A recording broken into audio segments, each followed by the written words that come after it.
Hello and welcome to Planet Earth, where today we're going to be playing Kerbal Space Program. And this is one of my more favorite simulator games. More favorite, right?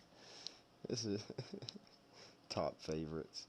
Uh, well, I haven't played it in a while, and I've lost a lot of my saves considering I was playing on the Xbox, right? And I got to the point on the Xbox where I broke the Kerbal game. The Kerbal game wouldn't play no more because my space station up there was so big and the Xbox just couldn't keep up with it. So now with the supercomputer, with the i9 and etc., and solid state drives, we're going to see how big we can get our space station. But we got to go through the training first. So with this video, we're going to be running through all the tutorials here just to get a good freshener upper. Using all kinds of horrible pronouns today. If that's even the term for it, right? So let's start off with the basics.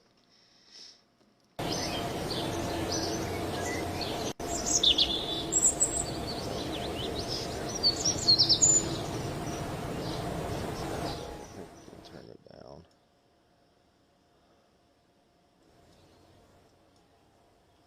Somewhere right in there, maybe, till we can get to the menu.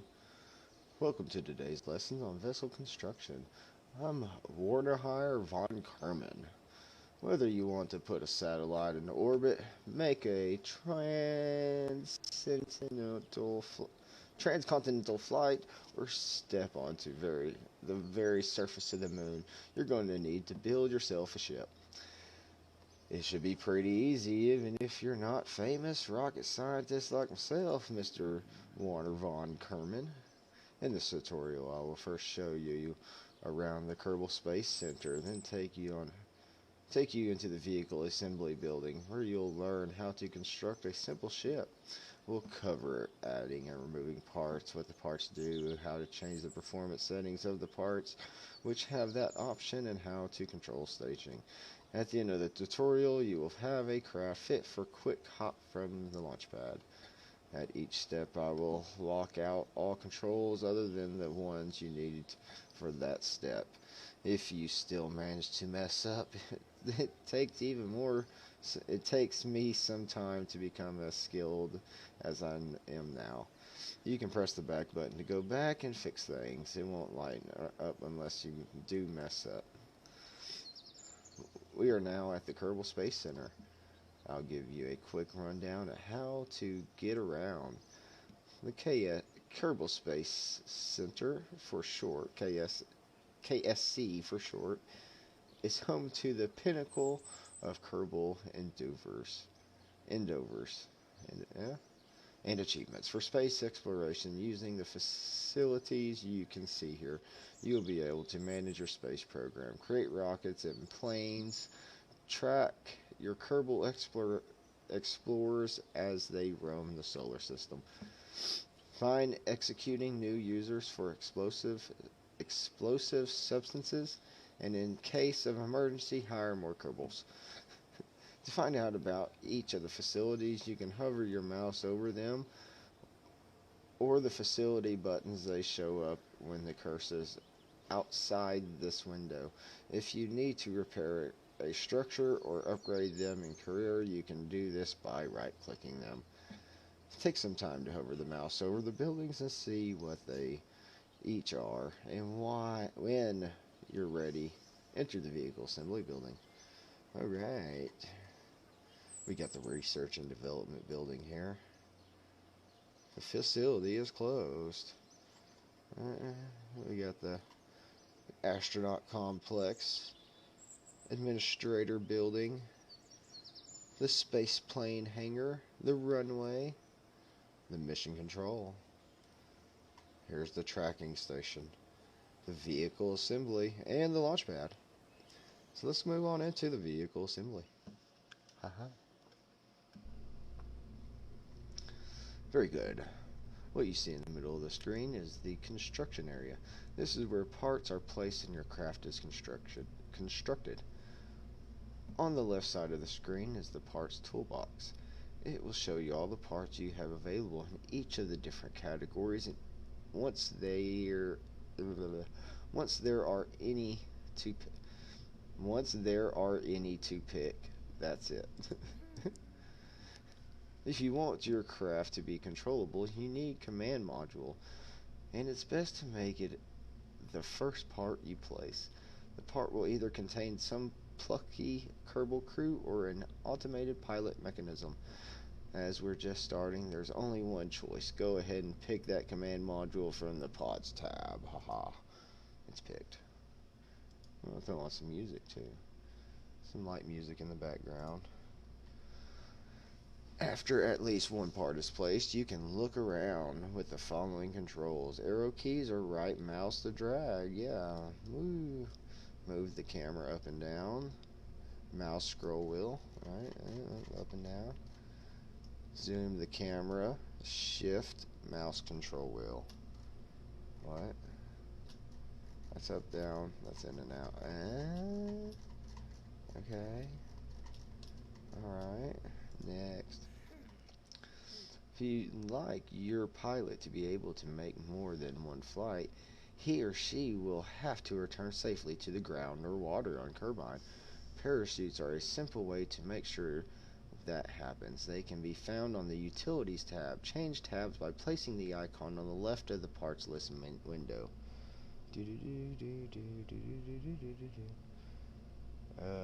What did he say? Utilities? Down here at the bottom. There's the MK16 parachute. Boom, there it is. When you're choosing parts, you can view the details of available parts by hovering over them in the toolbox. Yeah. MK16 parachute might be considered by some to be little more than a random stitching together of a surplus part it is, in fact, made from. But the fact remains that the MK16 has been widely accepted as a generally better alternative to being in freefall. Go ahead and select MK and left click on it, then move to the top and click to attach.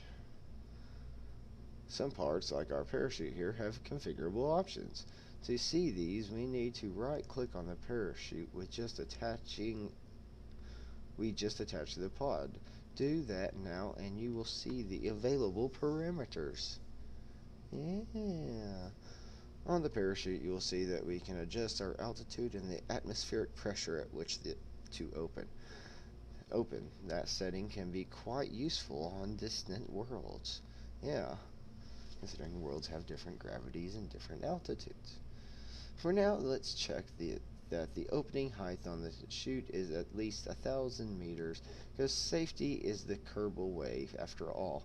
For the minimum pressure slider, move it a bit to the right to 0.2. So you want to move pressure to 0.2. I can't. What? So for the main pressure slider, move it a bit to the right to 0.2. Oh, it's at 0.42. Okay. Minimum pressure. This setting prevents the chute from activating until the atmosphere pressure is above the configured value. On Kerbal, 0.2 is about 9 kilometers in altitude, so even if you stage early and arm the parachute, it will wait until then to activate. You can hide these options by right-clicking on the background scene or picking up another part when there's one available. When you're happy with that, we can proceed. You can hide these options by right-clicking on the background scene. Okay. Next up, we are going to need something to make us go. Click on the Engines tab on the left to show the available engines and solid rocket motors. Grab one and connect it to the bottom of the pod. You may need to zoom or move the camera a bit to be able to do so. We want to go over here to Engines. We got right here a solid fuel booster. Zoom out. Click it there on the bottom. Next.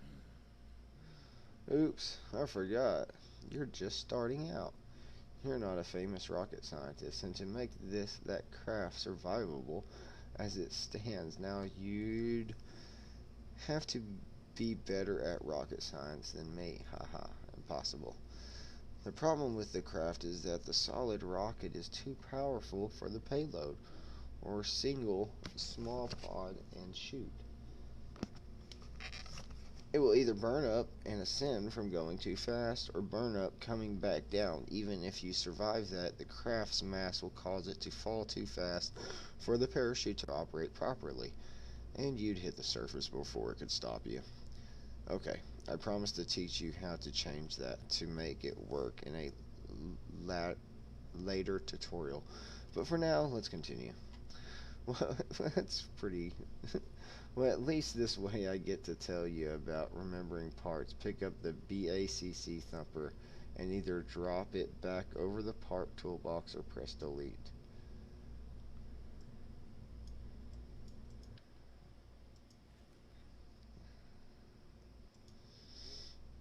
The right solid motor. Instead, let's add the solid motor that's better matched for the ship of the size. At the start of your career, you will have what I consider rubbish parts. Literally, the motors here looks like and may well be a converted trash can. That said, it does have enough oomph to get this little craft moving skyward and quickly. As you progress, you will be able to unlock more engines and other parts. For now, though, let's pick up the RT5 Flea and connect it to the bottom of the pod. I need to click it. There we go. Staging. Nice. Nice one. You've built the simplest survivable craft possible. We could go launch this right now, but it might be safer to explain one other thing first. In the bottom right, you will see the staging stack. It's the box with the number 0, an icon for the parachute and engine in it. The stack shows us which part will be active as well, as we stage our rocket.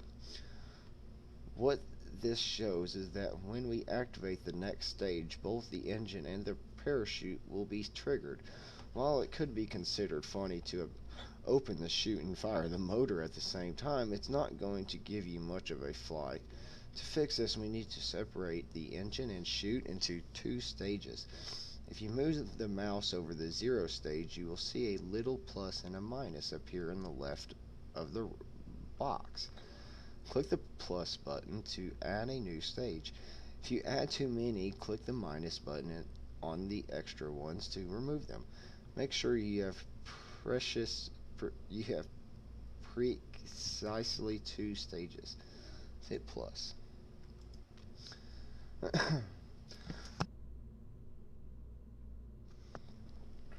Exactly. It's important to note that the stages activate from the highest number and then count down. So our first stage will be the stage 1. The engine, our second one, will be stage 0, the chute. Now drag the engine icon from 0 down to stage 1 to give our pilot some comfort. So, first stage is 1, so we want the 1 to be the engine, and then 0 to be our chute.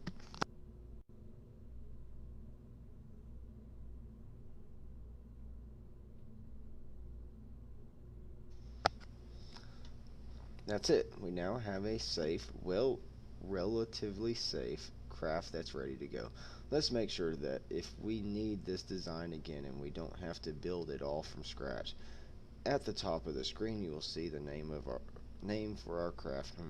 Untitled spacecraft doesn't seem so majestic. Why don't you change that to be something more your style? And you can add descriptions if you like. When you use the load screen later, this name and description help you grab the right visual.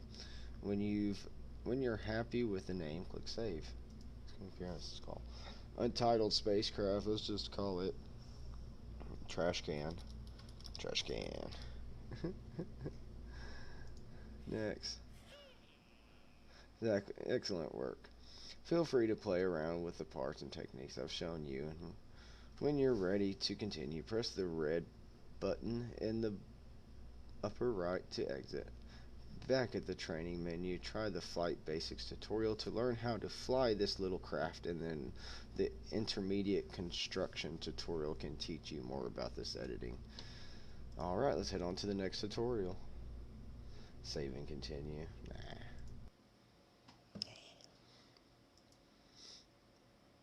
On to the next one. Learn the basics of flying a spacecraft in KSP. In this tutorial flight instructions, Jeannie Kerman will take you through the essential flight controls and instruments required to launch a simple hopper that you built in Construction Basics.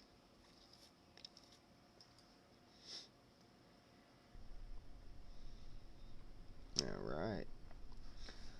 Jeannie Kerman. Welcome to the Kerbal Space Center Launch Facility.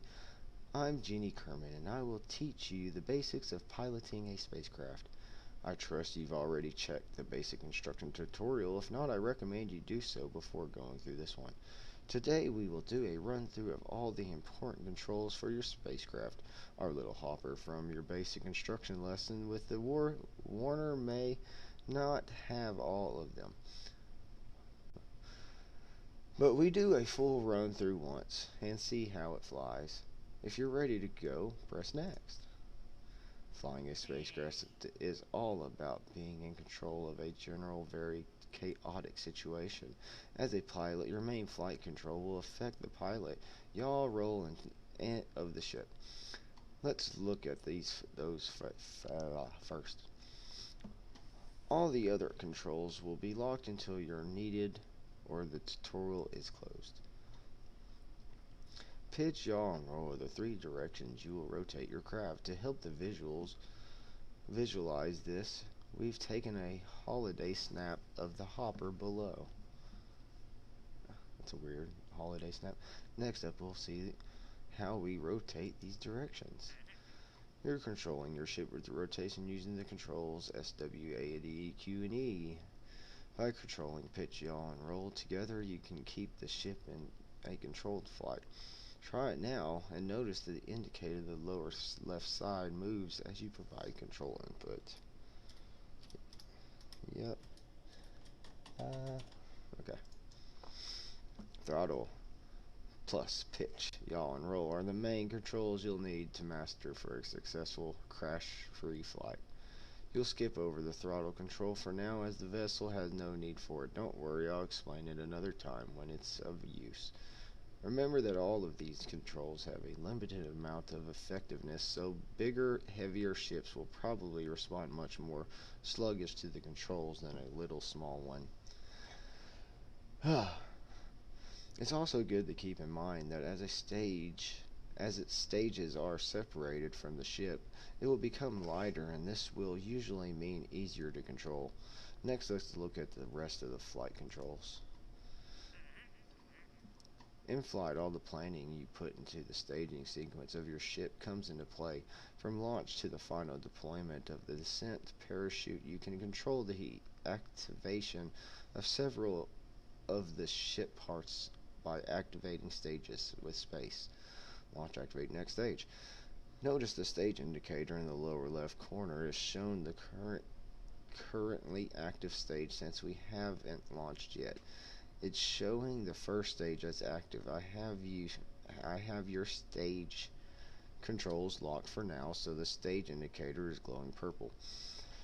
One more thing on staging. If the staging setup is causing strife or you change your mind about something, you can edit the stage sequence on the fly. Pun intended, no need to go back to the assembly facility. An important part of flying is knowing how your ship is oriented and where it is going. That's why a good pilot is always aware of the ship's altitude, attitude,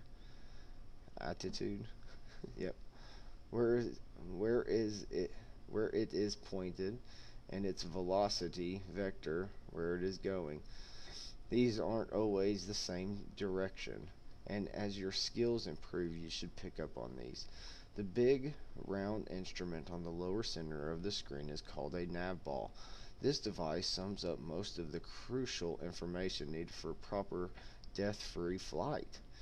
Here you see the ship's noise in relation to the horizon, the nose in relation to the horizon when you're not pointed straight up. It's easily visible as a line between blue sky and the brown ground, as well as its heading, compass, bearing, and speed. You also get several icons that indicate things like your current velocity vector, but we'll have a look at those later. In the top center part of your screen, you have your altimeter, vertical speed indicator, and atmosphere gauge. The altimeter will show the distance to the planet's surface at sea level. This means the actual surface may be much closer, so watch out for the ground when landing. Your vertical speed indicator shows how quickly your altitude is changing. When launching, it's considered best to keep this gauge pointed up. The atmosphere gauge indicates how deep the ship is in the planet's atmosphere. This helps you know if the ship is high enough for orbit without losing speed to air resistance, or judge how effective wings and control surface will be. Parachute indicators. One last thing before we give this rocket the green light. In the staging stack, you can see that the indicators for your parachutes. This shows when the chute will be activated by staging.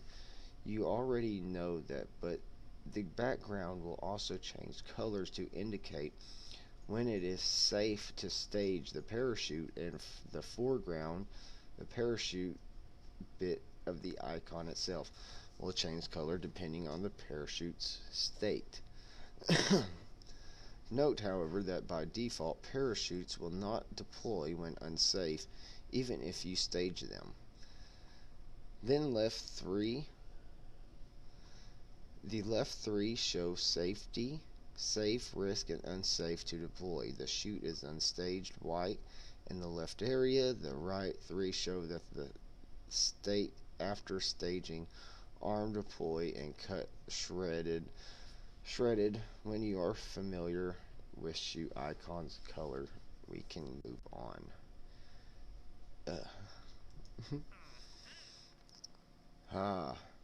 Okay, enough talk. I'll unlock the flight controls and we'll be clear for launch. At any time, you may press space to pause. You may press escape to pause the game. In the pause menu, you can restart the flight or end this tutorial. Choose end scenario and return to the main menu. For now, get yourself prepared and hit space when ready to launch. Don't forget, our hopper has only solid rocket motors, so there is no throttle control. That's why we didn't review the throttle here. Make sure to fly in a nice high arc and enjoy the flight. Alright. And 3, 2, 1. Woo!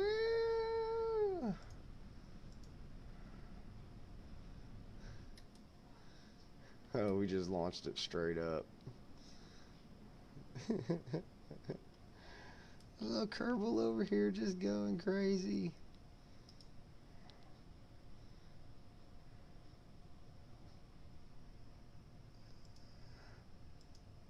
There we go. Get the interior view. See a little Kerbal in there. He's going crazy. Not really. He's holding in there.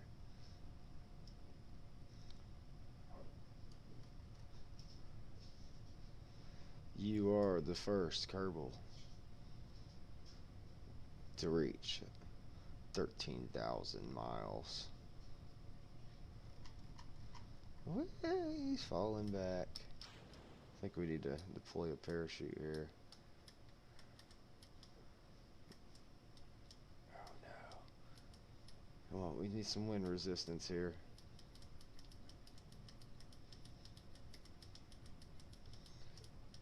We need to switch that to ground view. Oh no, he's in a fall. He's in a tumble. And can we take a crew report? Can we earn some stuff here?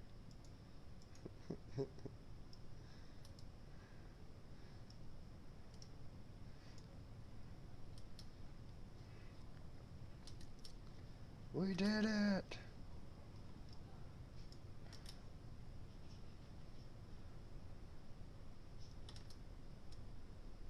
There it goes. Oh no, it's still with a tumble. Is the parachute gonna ever deploy?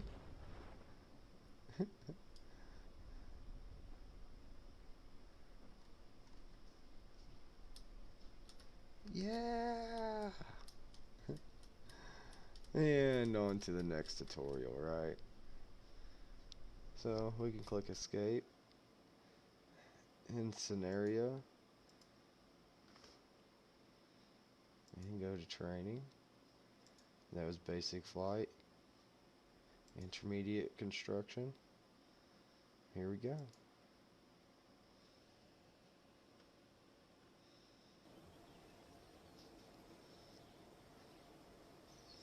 Hello again. Glad you could come back. To get started, go ahead and enter the VAB, and I'll give you the overview of what we'll be building today. So enter the vehicle assembly building. Oh hi, we are again. Now to business. If you remember, in our last construction tutorial we covered how to build a simple hopper and some of the basics of construction area. And the tutorial will expand your knowledge of some of the more useful features in the VAB, and we'll build a more complex craft that will be able to get us out of the atmosphere. To build our new design, let's start with the craft we build in the basic construction tutorial. Though this one is just called Hopper, this will save us a little bit of time, and the accounting department is always happy when we save on time. Click on the open button in the top right of the corner, load the hopper, then remove the RT5 flea motor. Open, hopper, load, remove RT flea motor. If you mess up, you can recreate the craft from the parts list and blah blah blah. Tweak the chute. Unlike last time, we want to bring the whole vessel back so we can change our parachute stats from what we used before. Right click on the parachute and verify that its deployment altitude is set to 1,000 meters. Uh-oh. Its altitude is set to 1,000 meters. As last time, but also set the maximum pressure slider all the way to the right to 0.75. Okay. That corresponds to an altitude on Kerbal of about 2 kilometers and means a much shorter time hanging around during descent. First off, let's change the name of our craft and the description if you want, so that we still have our trash can special for later on. Well, we named this trash can, so we're naming it trash can again. Simply change the name and hopper and we can continue. Great. For the craft, we are going to give the ship some additional purpose by attaching a science experiment. We can run these experiments during our travels and get valuable science data from Kerbal for Kerbal kind. These are a number of science experiments to be performed, but at the moment we only have the master goo container unit available. Switch to the science tab to look at it. This is one of the most basic science experiments Kerbal scientists have designed, and one of the first things that want to try and understand better. I mean, they don't even know what color the goo is. You're gonna come over here and throw this on, right? You're gonna put one on it. I want to snap to it. So snap on. There we go. Switch to the science tab. Is that not what it did? Uh-oh, what'd I do wrong? What'd I do wrong? I put it on. When you pick up a part, you will see that it's designed to attach to the side of the other parts. Rarely, if we attach only one of these, then during flight our craft will be unbalanced. One way to solve this is to add an extra goo container on the opposite side of the rocket so they balance. Luckily, we have a symmetrical tool to help here. This button's control symmetry highlighted in angle snaps and can be found in the lower left of the screen. Press the symmetry button or press the X key to cycle through the available symmetry modes. We can either click on it or we can click X, right? Set this to 2 times and then pick up and place the master goo container. Well, we don't want to put it over the door, so we'll put it right here. Side of the pod near the top, and you will notice that the second one has been placed opposite the first in a symmetric tool. If you had already placed a lone canister, pick it up, make sure the symmetric tool is set correctly, and place it again so that it has duplicate on other sides. Remember to place the canister near the nose of the pod. Okay. If we add too many more parts here, the craft we are making will be too heavy to survive re-entry safely and too heavy to be slowed by our parachute, leading to sudden impact syndrome. So we will need to add a decoupler below the pod. Decouplers can be found in the coupling tab and will let you split the craft when we no longer need the lower parts. We want to be able to recover the discarded parts, but at least our craft and our Kerbals will survive re-entry and landing. This decouplers can be used in many ways, but for now let's just add one of these to the bottom of the pod. Go to the coupling tab, grab the TD12 and place it. Note the stack decouplers have arrows. The arrows show which side is the side that decouples.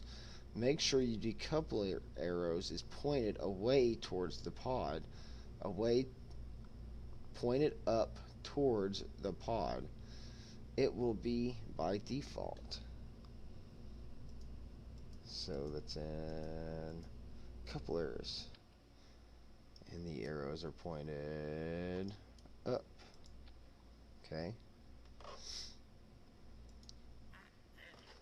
Well done. You'll recall, I hope, that in the previous tutorial we had to adjust the staging stacks when we added the engine to our earlier rocket. When you add a decoupler, the extra stage is automatically added to the stack so that any new parts below the decoupler won't be staged at the same time as those above it. You can of course still move these all around, but hopefully this will save you some time as you go. If you ever want to return to the default staging setup, click the reset button at the bottom. This time we are going to use a liquid propellant rocket engine. Unlike solid rocket motors, these engines don't carry their own propellant with them, so we need to add some fuel tanks. Go to the fuel tank tab. We are still using these earlier parts, so there are only FLT 100s available. This is another area like engines where advancements bring bigger and better parts. We are going to need 5 of these tanks to get us to space.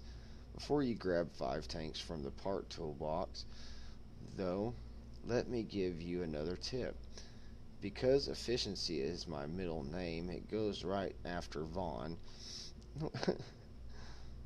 Once you place the first tank on the rocket, you can duplicate that by holding the left Alt key and click on the tank.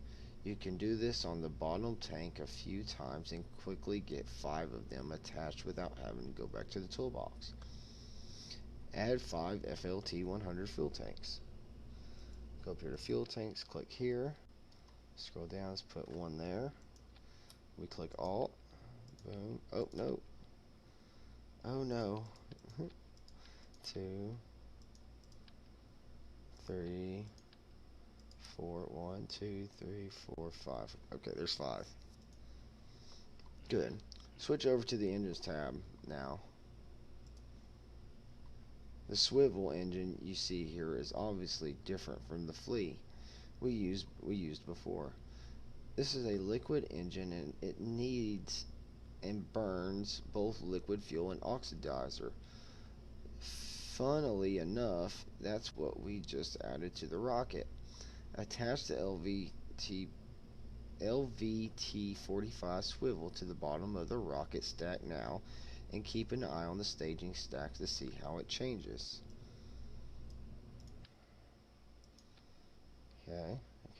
Okay, everything seems right. You're almost there and you're doing fine. Maybe not as speedily as someone of my caliber, though. The last thing we are going to need to do is give the rocket a little better stability so it keeps going the way we want it to go. We will achieve this by adding some fine fins near the bottom of the rocket. Fins can be found in the aerodynamics tab. Set the symmetric mode to 4 times so we will place them on both axes. Also turn on angle snap. We got angle snap on. That's 3. That's 4. Aerodynamics. Let's click 4. Let's put 4 down here on equal axes left and right. Drop a basic FN on the last rocket tank. Okay. Exactly. Excellent. We have now got a rocket that will let us reach for the stars. Admittedly, I did say reach for, as this is a basic rocket which can't achieve orbit, but on the bright side that means re-entry will also be basic. We've done a great job by building a basic hopper and a suborbital capable rocket. Hopefully you've learned a few things about how to build a craft and how to use some of the shortcuts that are in here. Feel free to hang around a bit and try your hands at other things too, or perhaps you could look at the next lesson on suborbital flight where we'll see just how well the rocket performs, or head over to the science tutorial to learn how to advance your career and unlock more parts. If you could show yourself out of the construction facility with the red button on the top right when you're done experimenting, that would be great. Alright. What happens if you save and continue? Let's say it doesn't like show that I completed it. Suborbital flight. Here we go.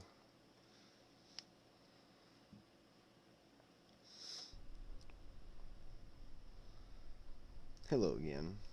Glad you can make it back.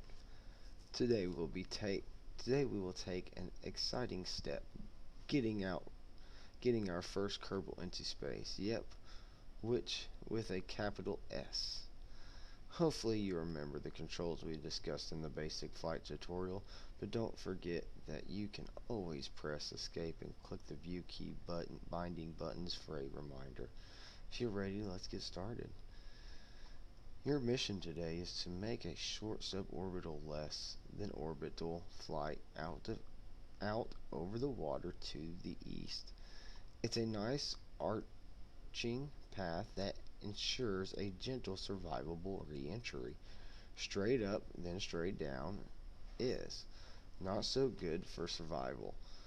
I've set up the pink target indicator on the nav ball as aim point, but do note that this is not the case for normal missions. The target marks is normally used for other things and does not help with ascents. Starting with the nose pointed straight up on the launch pad or a 90-degree elevation from the eastern horizon. Tilt east to 80 degrees elevation on the nav ball by 150 meters. Start at 50 meters per second. Tilt east to 70 degrees on the nav ball by 40.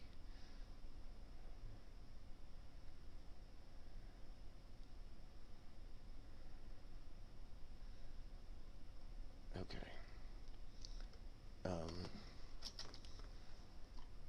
tilt east. So northeast, so we'll tilt east 80 degrees, 150 until we reach 150 meters. But we want to start our 80 degrees at 50 meters and we go to 150 meters. Then we tilt to 70 degrees by 400 meters per second, starting at 250. So then we ride 80. I don't know. We're going to do it. Unlike the hopper, in our first lesson, the new craft has liquid fuel engine. This means we can use the throttle to set the output power of the ship's engine. Throttle is controlled by the following keys: left shift, left control, Z is throttle max, X is throttle cutoff. Try these out.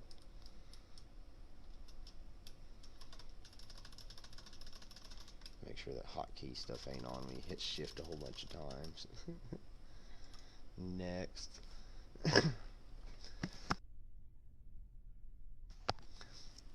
SAS stands for Stability Augmentation Systems. Although Kerbal astronauts usually refer to it as sickness avoidance scheme, whatever it stands for, what it does is try to stop the ship from spinning around using the computer's control auto torque drive compensator technology to counter-react the rotation of the ship. In its simplest mode, it will keep the ship aligned with the orientation it has when you turn SAS on, or if you pitch yaw roll while SAS is on, the orientation when you release the controls. SAS can be activated or deactivated if on momentarily by holding down the F key, and can be toggled by pressing the T key. If you have problems following the maneuvers once you enable SAS and lift off, you can click the small red button to the left of the nav ball that has a miniature target indicator. It's the lower left of all the buttons. That will cause the SAS to follow the target indicated and fly for you. Note this autopiloting function will not be available until you are flying. This has a bit too much engine, so we're going to throttle down for launch. Set your throttle to 2/3, the upper of the two middle notches in this. So up, right there. Also turn on SAS to help control things. Press T.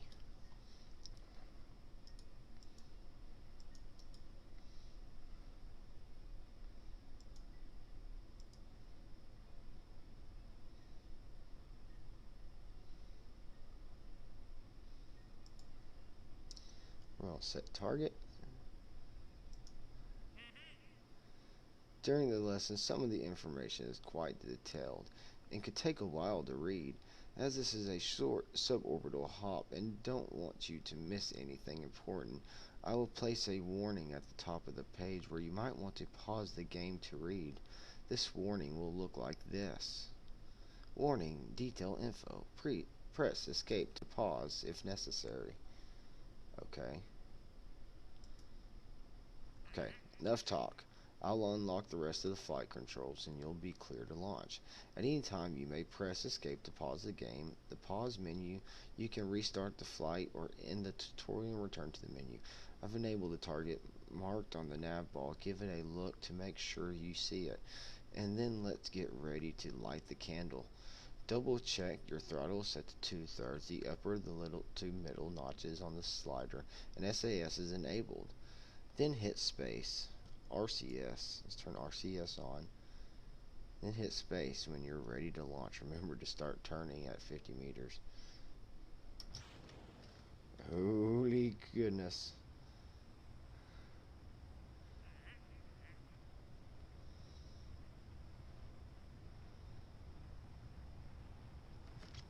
Okay, so I turned SAS on, which gave me the ability to track our target down here, which is the purple one.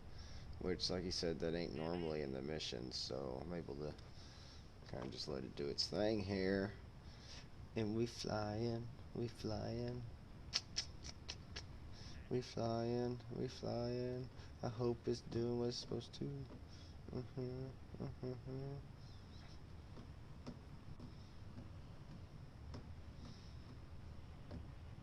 Yeah! We're flying!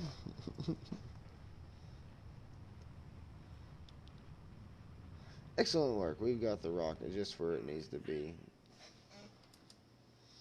Detailed info. Press escape to pause. Great work. You've succeeded in getting your ship on a trajectory bound for space. I have now set your target indicator to align with your velocity vector.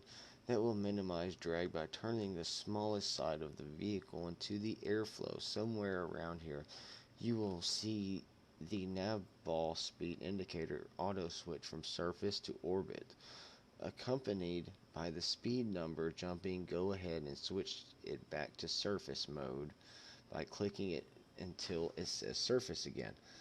You might have noticed some flickering flames near the end of our burn there, which is due to the high speed of your craft in the atmosphere. Normally your ascent will be a little slower, but I'm sure my friend Warner has helped you build a ship that can withstand this heat, and besides, this high and this slow, you'll be fine. If you want to have a look at the trajectory, you can switch to the map by M key to have a look at your trajectory path. Just remember to come back to the flight mode again. Now that we are coasting our way to Apopsis, Hypopnus, I'm gonna have to look up Apopsis, how to pronounce that correctly. That's the highest point on our current trajectory path. We've got a little time to chat. Once you clear the atmosphere, we'll go over what you can do in space. Woo. Okay, so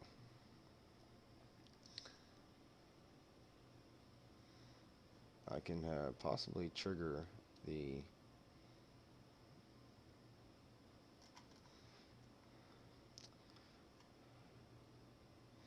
decoupling in 3, 2, 1. Decouple successful.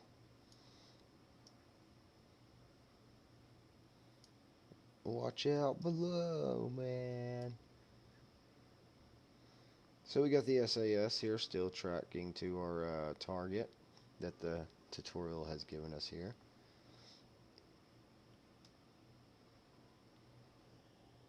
We're just floating. See what the Kerbal's doing in there.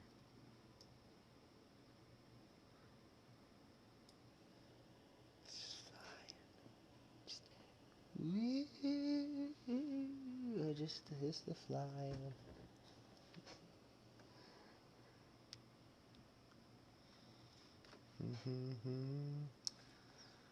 While we float up here beyond the atmosphere, I'll quickly tell you about a couple of things you can do.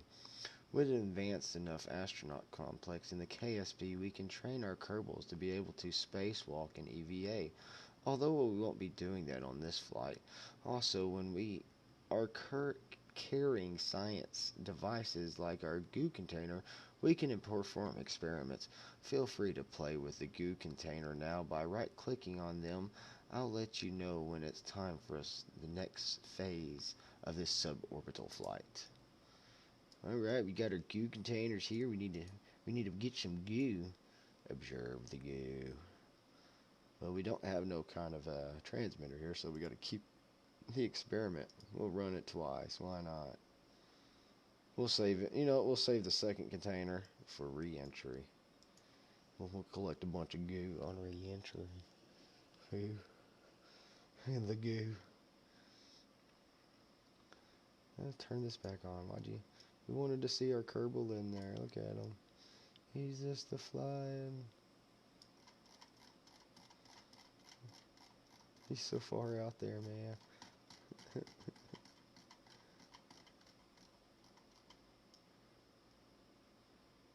You need a bigger window. You're missing out on all the beautiful view. Nice. Now hold steady on our new out at attitude. Let SAS do his job and get ready to decouple the stage and start re-entry. Oops. We kind of left that stuff back earlier.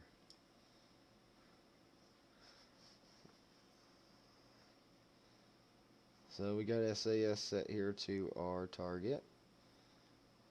Alright. We're just going to leave it set on our target. Look, there's our rocket that we decoupled too early. And it wanted me to do something up here. What was it saying? Orbit. We want to turn it back to surface. Uh-oh.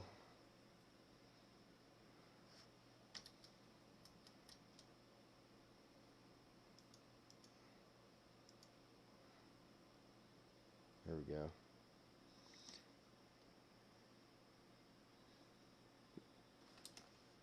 Press escape.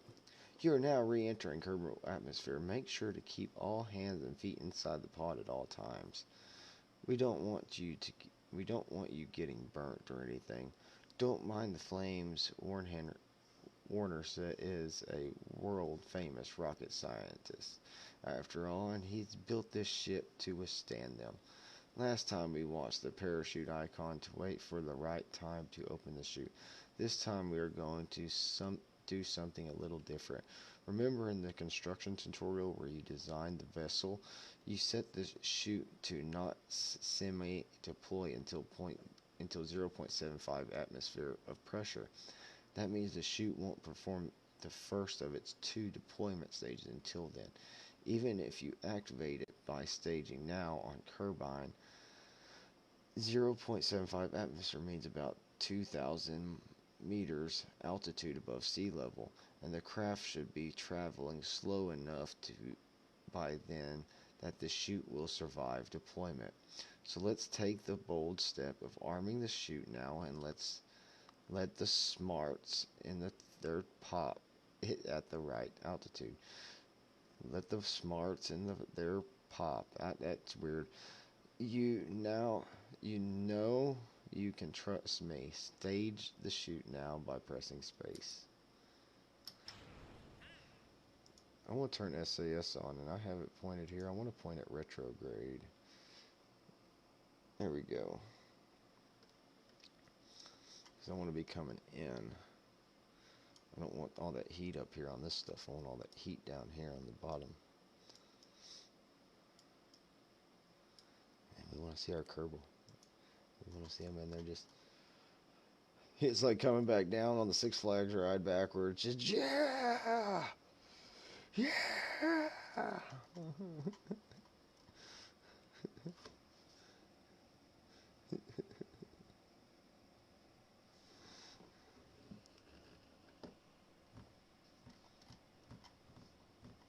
Oh, we never deployed it.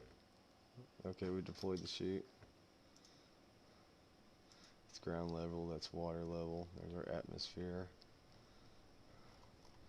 He is getting, look at the heat. Oh, no, it's just going fast, it's just going fast.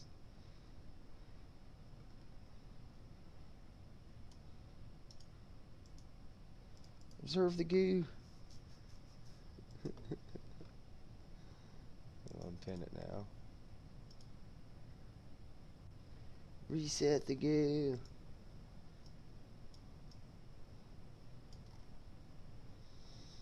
We're around in 6,000 meters above sea level. Once we hit 2,000 meters, the first deployment should happen here. Oh, we got something. Detailed information for escape. Awesome. So, while we set your chute to not activate semi-deployment to round 2, and we do not look out for you at mission control. We do look out for you at Mission Control. We do need to ensure that the opening height, its second full deployment step, is correct. You can even adjust these parameters during flight, so right click on the parachute now and check their sliders. Don't touch the pressure slider or bad things will happen, and make sure the full deploy altitude is no less than 1,000 meters, or you will not have enough time to slow down. Once you've satisfied, just hang out until about 2 kilometers and watch the parachute trigger itself according to the setting we've chosen. Well, we've waited. We're waiting. I want you to look at the bottom of the capsule. Note that you do not have a heat shield. You don't need one because this is such a gentle flight. Actually, a heat shield would make things more dangerous on this craft because the additional mass would be pushing the limits of the module or of parachute. Okay, so we need to do this. We need to select our parachute. We need to bring it up above 2,000 right there. Okay. Full deployment. Kerbal look happy. He looks happy. It's like, yeah. You were the first Kerbal into space, man. Thanks to the alien that was sent from planet Earth. Me was sent to Kerbal to help this semi-intelligent species get to space.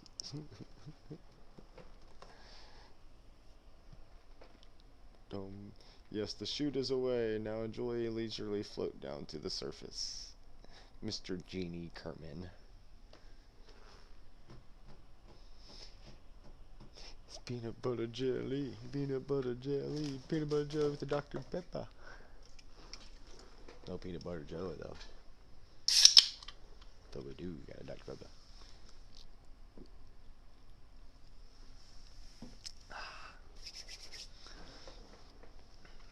Just on our leisurely flight back down. Oh, he did it! He made it to space and back in one piece. Here's your Kerbal.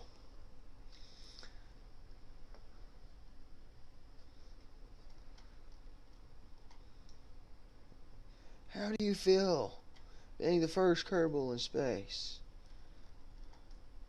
Was it worth it putting your life at risk, knowing that nothing will come of it for maybe 20, 30 years? It was all worth it. Welcome back and congratulations on completing and even surviving your first real mission. You've managed to launch control your vessel into space, orient yourself currently, and land safely.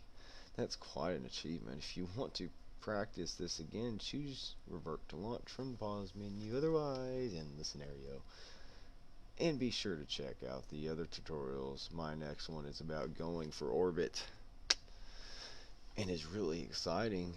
There's always lots more to learn in Kerbal Space Center. Do do do do do do do do do do in scenario. Alright. Advanced construction. Going for orbit. Here we go. Woo! What's it gonna teach us? Can it teach us? Don't we already know this?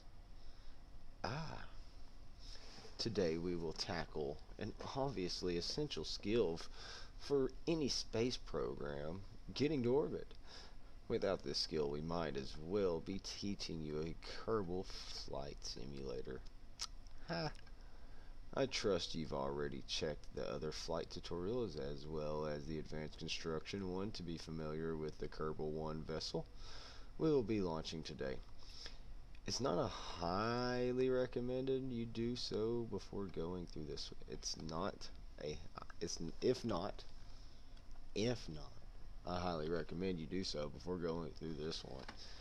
If you want to go back and try the others, then press escape. Alright then, let's do it. As I said before, the plan here is to get our vessel and pilot safely into orbit. As with the suborbital flight we did previously, we will follow a curved path to get to the point where we can circularize our orbit. Today's gravity turn, however, will be much shallower than the path we followed previously, so that we build speed towards orbit. This is different from how the Kerbal pilot of old did it. They would head straight up and then hang a right as if the air was soup or something. We'll be turning early and smoothly, but don't turn too far or you might be mistaken for one of those low-flying turkeys. As with the previous flight, I will place a target marker on the nav ball to show you the optimal velocity vector, but do note that this indicator won't be around normally and is not usually used the way this tutorial uses it. It'll also display some technical information about your path as you go to help you learn the right way to get there. For now, to set your throttle to the max, press Z. Okay, yeah. Haha. You should now see the marker on the nav ball, so you'll have something to follow. And this ship has been designed so that you don't need to worry about throttle control during the ascent. Hit space when you are ready to go to orbit. If you want Valentina,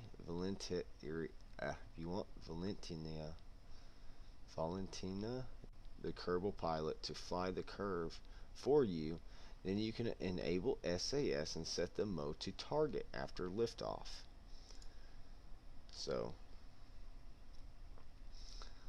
here we go. Well, we're going to orbit. Hit space, we turn on SAS, we then select our target. We then want to select orbit. Oh, you want to keep it on, we want to go to orbit. We're above ground, so let's turn it to ground level. Time to start pitching down. Follow the target marker. Don't worry about your throttle, you just need to pay attention to the target marker and the proper time to stage. I'll prompt you along the way. Hee hee ho ho ha. So, we got our Kerbal, Valentina Kerman, piloting the ship. We are almost out of fuel on the SRB, so get ready to eject them by staging. You will need to press spacebar. Press space now. You're doing great. Keep following the target indicator and get ready to stage again to discard the lower stage. Alright. So she's handling this pretty well here. I see she's using some of the RCA stuff here. We got batteries. We got solar panels on board. This thing's ready. This thing's all equipped, ain't it? What's this? Some kind of fuel tank, right? Running out of fuel here. Let's take a crew report. Why not? We have just ran out of fuel. Hit space now. Stage again to ignite the upper staged engines. Here we go. Excellent. You've survived through the first phase of the launch, and now we have a long, more gentle burn to accelerate towards the apopsis. If you switch to map mode with M, great, now you can keep an eye on that trajectory while we track our future path. If you hover over the apopsis node on the map, you will be able to see the estimated height altitude on our future path. You can right click on that marker to pin it so that it remains visible even when you move your mouse away. If you hover over the apopsis AP node on the map, you will be able to see the estimated height altitude on the edge. Right click on that marker to pin it so that it remains visible. Okay. So Right click on it and make it visible. Okay. We need to keep burning along that path until we will clear the atmosphere by a handy margin. We'll aim for 80 kilometers. Cut the engine with the hex pipe once the apopsis hits 80 kilometers. I'll cut it for you once it passes 81 kilometers. Meanwhile, I'll keep an altitude display open so you can track your progress ascending, and a apopsis display to track your progress reaching 80 kilometers. Okay.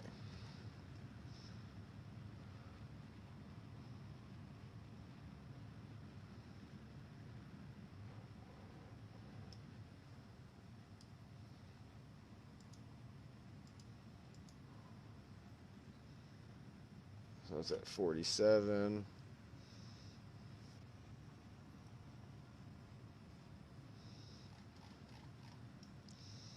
Alright, we're starting to swing that out there, huh?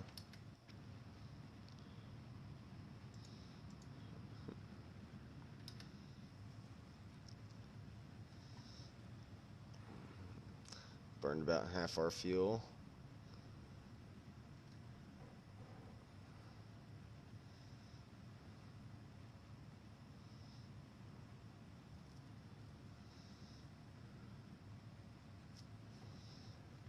We've hit 50.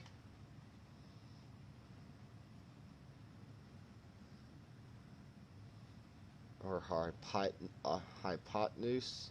No, but I don't think that's hypotenuse. Popsis. Alright, so our popsis just hit 80. I need to hit X to kill it.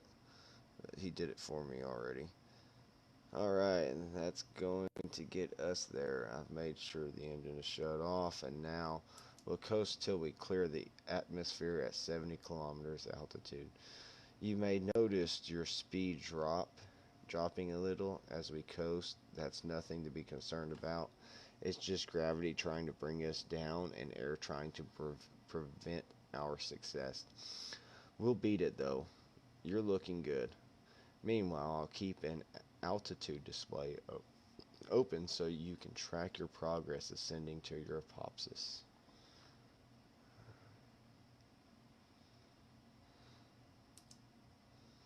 Alright, so now we gotta wait till we get out there.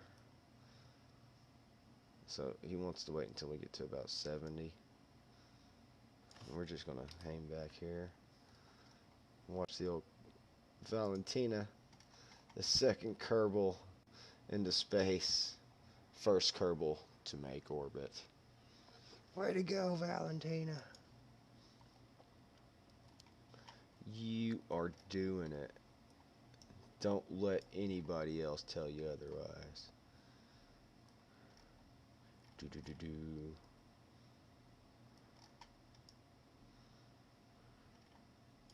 That's one small Kerbal. Oh no.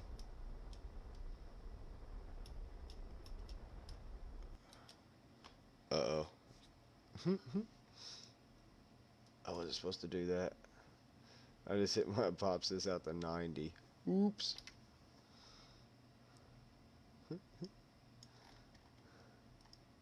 Hey, I've almost got the orbit though.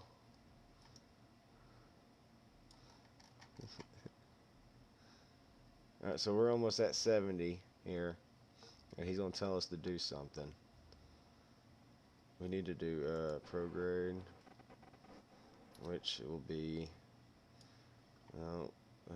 anti-normal, normal, radial out. Is that it? Yep. So we'll be hitting a radial out probably.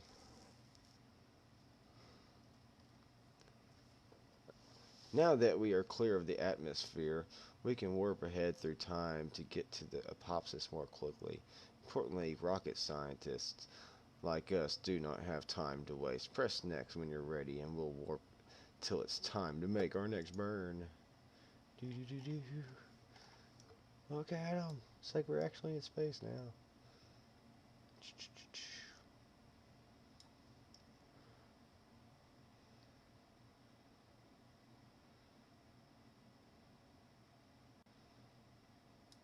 Alright. We're almost there. Now we need to accelerate some more so that we fall past Kerbal. That's basically what an orbit is, falling and missing. Gravity will be pulling us towards the center of Kerbal, but we'll be traveling so fast that we constantly miss. Rotate your craft to align it with the prograde marker. We'll learn more about this later, or use SAS maneuver mode. When it's time to throttle up, it'll tell you. Maneuver mode? Yeah, there we go. So they got a maneuver set, huh? Which is probably set here. Yep, they already set that maneuver. Okay, so we're just going to follow what's been specified here, huh? Which is actually the prograde, right? But we want to follow the maneuver. And start burn in 15 seconds. So we'll be doing that by pressing T, right? Or is it X or Z?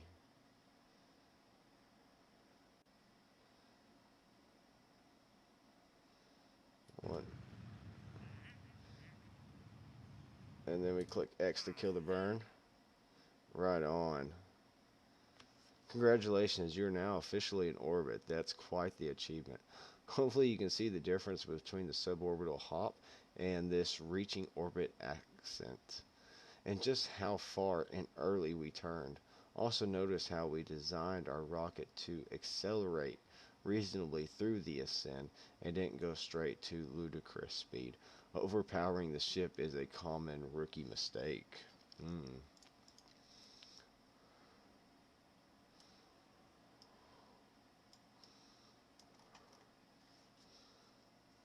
That's as far as I will be taking you today. We can catch up again in the Orbit 101 tutorial where I will show you about orbit and adjusting them. If you want to fly solo for a bit, you can also try bringing Valentina home from this tutorial flight. You will need to turn around 180 degrees and burn retrograde until your parallax is less than 20 kilometers, at which height the atmosphere will do most of the braking for you. Stage away the upper stages when you hit the atmosphere edge.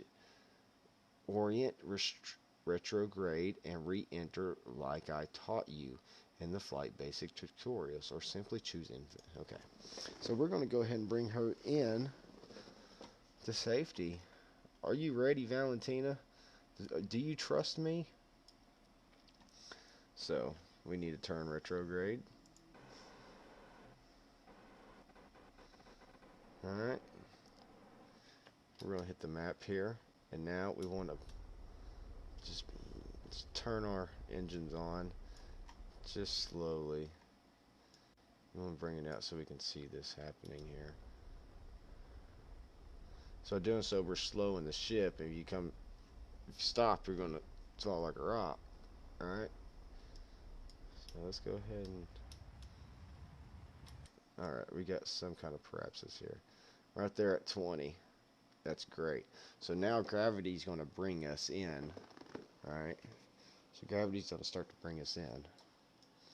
Right here above landfall too. Nice. So we actually might make it back to... There's the desert airfield. Now that that's going on, we'll go ahead and just speed up the time here. It won't let us warp. Cannot warp time in this scenario.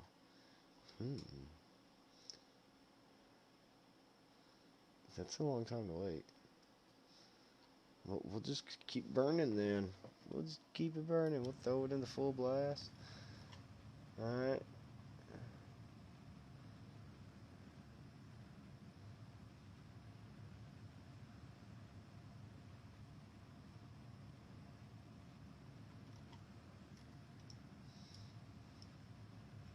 It's an emergency. We're having an emergency landing here.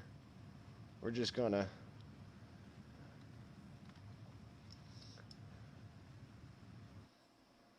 Alright. Are we pointed retrograde. We need to be pointing towards it. We need to be pointing prograde. Alright. We now need to eject it, because we don't want to eject it in front of us. We then need to switch to retrograde again. We're now on re-entry.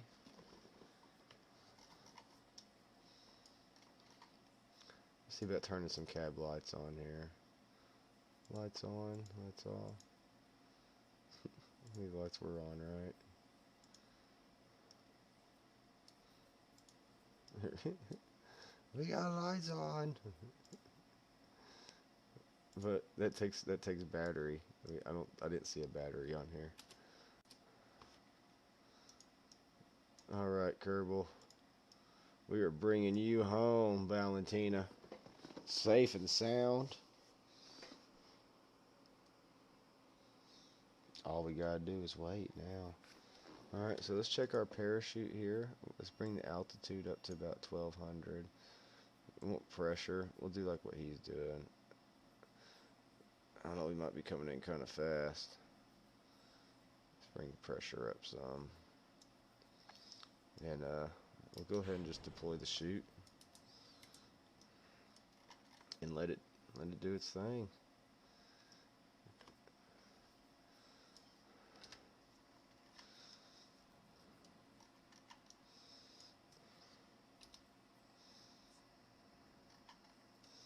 You did it, Valentina.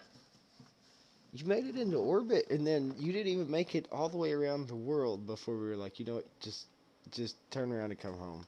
You did it.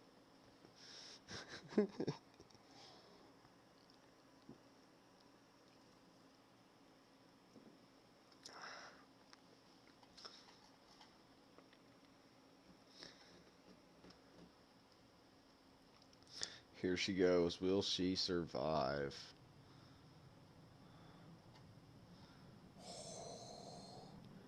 She is hauling.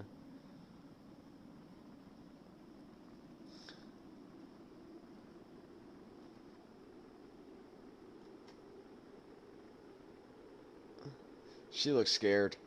Look at her down there. She over there. Yeah, she looks scared.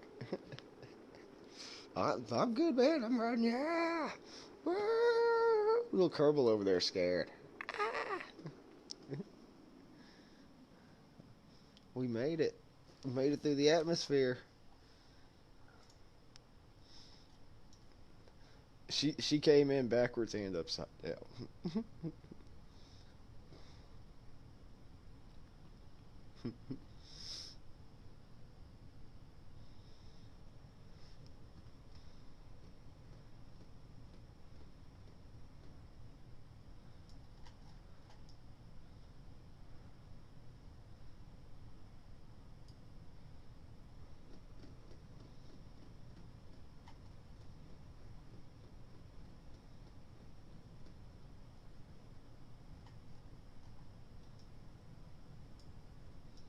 Yeah.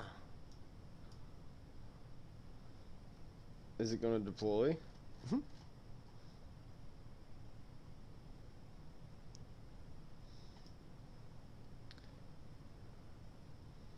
She is coming. There it goes.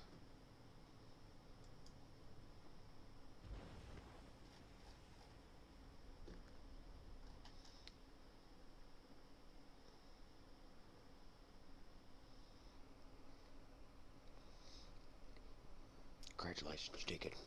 You did good. Well done. We got that Kerbal to space.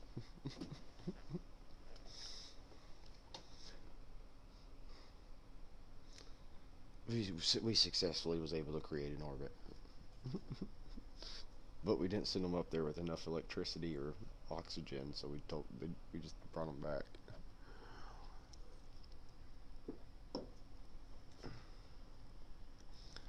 Well, no need waiting around. Let's go ahead and hop on to the next tutorial, right? Or it's been an hour and 20 minutes.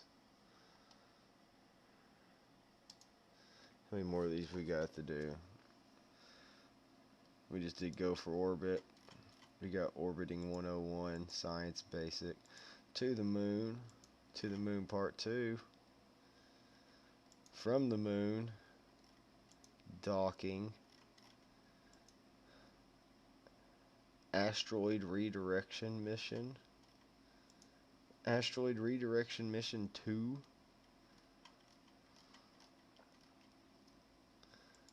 but as for the last hour and 20 minutes, we made it into orbit and we brought a Kerbal Valentina home safely.